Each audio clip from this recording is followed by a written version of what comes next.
Radhe Radhe everyone. तो हमारी जन्माष्टमी की तैयारी हो चुकी है। अब हम पूजा करेंगे जन्माष्टमी की। तो हमने पहले ही आसन शुद्ध करके लड्डू गोपाल का पालना रख दिया है। अब इसलिए हम अब लड्डू गोपाल का पूजा करना शुरू करेंगे। तो इसके लिए हमें गणेश भगवान की भी ज़रूरत होगी। तो हम पहले हम अक्षत रखेंगे और सुपारी में मौली लगाकर गणेश भगवान का आवाहन करते हुए हम गणेश भगवान बनाकर रखेंगे। सुपारी को यहाँ पे रखेंगे, अच्छे से रखेंगे ताकि वो सीधे से रहें। चावल को रखकर उसके ऊपर हम सुपारी रखेंगे मौली बनाया हुआ, और हम टीका लगाते हुए इनको भी आवाहन करते हुए गणेश भगवान का आवाहन करते हुए उनको सिंदूर चढ़ाएंगे। बहुत ही सरल तरीके से हम जन्माष्टमी की पूजा करेंगे। हम कान्हा जी को भी तिलक लगाएंगे। इसके बाद हम इनका जन्म करवाएंगे। इसलिए अभी हम और कुछ नहीं करते हुए बस एक प्लेट रखकर उसमें हम खीरा रखेंगे और 1 रुपए का सिक्का रखेंगे। अगर आपके पास चांदी का सिक्का हो तो आप ले सकते हैं। 5 या 10 रुपए का सिक्का ना लें, क्योंकि उससे हम अच्छे से खीरे को नाल छेदन नहीं कर पाएंगे। जब बच्चे का जन्म होता है उसके बाद नाल छेदन किया जाता है, तो खीरे से हम कान्हा जी का जन्म करवाएंगे। और इसके लिए हमें वो पड़ेगा ज़रूरत। जब थोड़ी देर हो जाए, 12:01-2 हो जाएगा, उसके बाद हम घंटी बजाकर ताली बजाकर कान्हा जी को जन्म करने के बाद जगाएंगे। अच्छे से प्यार से जगाएंगे। हाथी घोड़ा पाल की जय कन्हैया लाल की बोलते हुए हम कान्हा जी को जगाएंगे और पर्दा हटा देंगे। इसके बाद हम इस खीरे से नाल छेदन की प्रक्रिया को पूरा करेंगे। 1 रुपए के सिक्के को हम अच्छे से खीरे में गोल घुमाते हुए नाल छेदन का प्रक्रिया को पूरा करेंगे। खीरे का डंठल समेत खीरा जो होता है, मेरे पास तो डंठल लगा खीरा नहीं था, इसलिए मैंने इसी से किया है। आपके पास यदि डंठल लगा खीरा हो तो आप डंठल लगा खीरा ही लें। और इस तरह से हम, जैसे माँ बच्चे का नाल को अलग किया जाता है, वैसे ही हम कृष्ण जी के जन्म के बाद इस खीरे से अलग करते हुए और कृष्ण जी का जन्म करवाएंगे। इस खीरे का प्रयोग हम पूजा में करेंगे।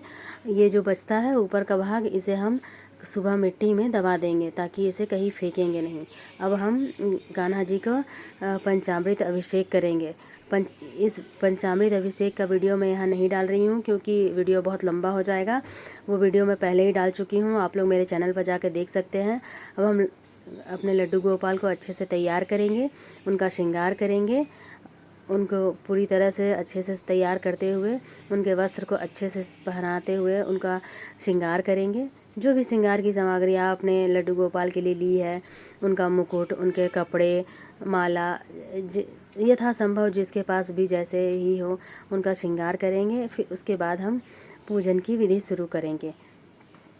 तो हमने गणेश भगवान को आवाहन पहले ही करके बुला चुके हैं और उनको भी बैठा दिए हैं। एक खीरा भी हम इसी पूजा में लगाएंगे और प्रसाद के स्वरूप सबको वितरण करेंगे, जिससे हमने खीरा से जन्म करवाया था। अब हम लड्डू गोपाल को तिलक लगाएंगे, गणेश भगवान को भी तिलक लगाएंगे, क्योंकि अब हम पूजा शुरू करेंगे। अक्षत लगाएंगे, भगवान को हम अक्षत चढ़ाते हुए भोग लगाएंगे, क्योंकि सारी प्रक्रिया नहलाना धुलाना वस्त्र पहनाना तो पहले ही हो गया है, इसलिए हम भोग लगाएंगे। हम गणेश भगवान को भी लड्डू का भोग लगाएंगे। गणेश भगवान को जो भोग लगाएं उसमें तुलसी दल ना डालें, क्योंकि गणेश भगवान को तुलसी नहीं चढ़ाई जाती। इसलिए याद रखें कि गणेश भगवान को बिना तुलसी के ही भोग लगाएं। लेकिन लड्डू गोपाल को जो भी भोग लगाए आप, उसमें तुलसी दल ज़रूर डालें, क्योंकि तुलसी दल के बिना प्रभु कोई भी भोग स्वीकार नहीं करते। इसलिए लड्डू गोपाल को जो आप भोग लगाएं उसमें तुलसी दल अवश्य डालें। आप देख सकते हैं मैंने सभी भोग में तुलसी दल ज़रूर डाली हुई हूँ, इसलिए आप लोग भी तुलसी दल ज़रूर डालिए। इसके बाद हम दीपक जलाएंगे। एक दीपक जलाएंगे जिसमें हम शुद्ध देसी घी डालेंगे। फूलों से पहले ही हम श्रृंगार कर चुके हैं, फिर भी आप अलग से फूल चढ़ा सकते हैं, क्योंकि प्रभु अभी तैयार होकर आए हैं, नहा कर आए हैं। और तुलसी दल जितना ज़्यादा हो सके तुलसी दल का इस्तेमाल कीजिए। प्रभु के आसपास, उनकी पालकी में, उनके श्रृंगार में, उनके माला में आप तुलसी दल का ही इस्तेमाल कीजिए, क्योंकि प्रभु को तुलसी दल बहुत ही प्रिय है। इसलिए आप तुलसी का इस्तेमाल ज़्यादा कीजिए। फिर हम जल चढ़ाएंगे। भोग लगाने के बाद जल भी देना ज़रूरी होता है, इसलिए हम जल चढ़ाएंगे। इन सभी चीज़ों में हम ने तुलसी दल दिया है, ऐसा हम पहले ही आपको बताए हैं। आप भी इस बात का ध्यान रखें, कोई भी भोग आप लगाएं या ना लगाएं, तुलसी दल का प्रयोग ज़रूर करें। उसके बाद हम प्रभु को सबसे पहले शहद चटाएंगे, क्योंकि बच्चे का जन्म होने के बाद शहद ज़रूर दिया जाता है। माखन मिश्री का भोग आप ज़रूर लगाइए, दूध भी रखिएगा। इस यथासंभव इसके बाद आपके पास जो भी हो वह भोग आप लगा सकते हैं। और उनकी सबसे प्रिय वस्तु उनकी बाँसुरी है, जो कि हम उन्हें भेंट करेंगे। उनके पास उनकी बाँसुरी रखेंगे। उसके बाद हम आरती करेंगे अच्छे से। आपको जो भी आरती आती हो, या फिर आप 5 बार या 7 बार आरती को यूँ ही घुमाते हुए प्रभु का नाम लेते हुए आप आरती कर सकते हैं। अगर आप आरती आपको नहीं आती तो आप यूँ ही 5 या 7 बार आरती घुमाते हुए प्रभु को हस्त आरती देते हुए दीपक को हम साइड में रख देंगे। उसके बाद हम हाथ में फूल और अक्षत लेकर प्रभु से अपने मंगल के लिए प्रार्थना करेंगे। हमारा घर, हमारा परिवार सुखी रहे, मंगलमय हो। आप सभी को जन्माष्टमी की हार्दिक बधाई। इस खीरे का उपयोग हम प्रसाद के रूप में करेंगे, सबको प्रसाद के रूप में बांट देंगे। ये सभी प्रसाद हम भोग के रूप में ग्रहण करेंगे।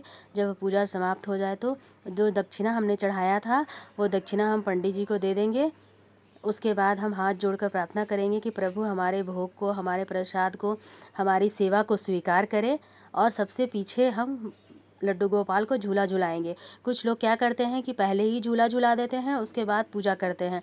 तो ऐसा आप ना करें, पहले उनको तैयार करें, भोग लगाएं, उसके बाद झूला झुलाएं। झूला झुलाना आप सबसे अंतिम में ही करें, क्योंकि जब पूरी प्रक्रिया हो जाती है उसके बाद ही हम लड्डू गोपाल को झूला झुलाते हैं। Thank you.